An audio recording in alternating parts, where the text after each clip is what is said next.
खुशामदीद नाजरीन, सारा news channel में आप सभी का खैर मकदम है। नारसिंगी पुलिस स्टेशन हदूद के तहत एक खौफनाक और दिलखराज सड़क हादसा आया पेश।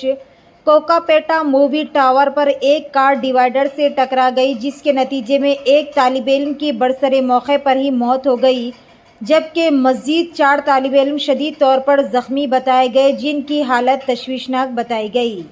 इत्तला के साथ ही मुतालिका पुलिस मौके पर पहुंच गई और तहक़ीक़ात का आगाज़ कर दिया और नाश को बगर्ज़ पोस्टमार्टम और ज़ख्मियों को बगर्ज़ इलाज के लिए दवाखाना मुंतकिल कर दिया गया। कार में सवार तमाम अफराद की शिनाख्त MGIT कॉलेज में इंजीनियरिंग की तालीम हासिल करने वाले तलबा के तौर पर की गई और तमाम की उम्रें 18 से 19 साल के दरमियान बताई गई। पुलिस का ख्याल है कि हादसा तेज़ रफ्तारी और लापरवाही के बायस पेश आया। Principal Mahatma Gandhi institute of technology MGIT के मुताबिक वो आज कॉलेज नहीं आए और इन्होंने जाए वक़्त और अस्पताल का दौरा किया। पेश है हमारे नुमाइंदे रिपोर्टर मोहम्मद मोहसिन की ये खुसूसी रिपोर्ट। इसी तरह की मज़ीद तफसीलात से जुड़े रहने के लिए हमारे चैनल को लाइक करें, शेयर करें और फॉलो करना ना भूलें।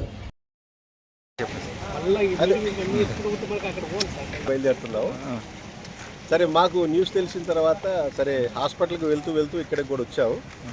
అయితే మొత్తం 6 విద్యార్థులు ఉన్నట్టుగా తెలుస్తుంది. 6 విద్యార్థులు ఒక కారు వేసుకొని బయలుదేరి ఈ రోడ్లో వచ్చినారని తెలిసింది.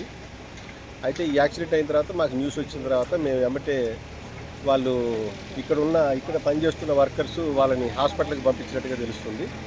ఒక 100 డయల్ చేసి అంబులెన్స్ ద్వారా కాంటినెంటల్ హాస్పిటల్కి పంపించారు. మేము వెంటనే బయలుదేరి వచ్చేసాము. ఇక్కడికి వచ్చేసి నేను కూడా హాస్పిటల్కి పోతూ ఇటు వచ్చాను. ఆల్రెడీ మాది ఒక టీం హాస్పిటల్ దగ్గర ఉంది. నేను వాళ్ళ దగ్గరికి వెళ్తే కానీ నాకు ఇంకా అప్డేట్స్ రావు. ఇద్దరికైతే కొంచెం క్రిటికల్గా ఇంజరీ అయినట్టుగా తెలుస్తుంది. పిల్లలు కాలేజ్కి వెళ్ళారా సార్?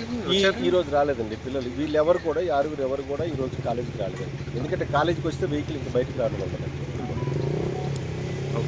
పిల్లలు అంటే నేను ఈ సందర్భంలో మన విద్యార్థి లోకానికి చెప్పేది ఏంటంటే, ఇంటర్మీడియట్ అయిపోయిన పిల్లలు బీటెక్ ఫస్ట్ ఇయర్లో జాయిన్ అయిన తర్వాత అన్ని కాలేజీల్లో కూడా, ఒక కాలేజీ అని కాదు, వాళ్ళకి చాలా ఉత్సాహంగా ఉంటుంది, ఎంజాయ్ చేయాలని, స్పీడ్గా వెళ్ళాలని.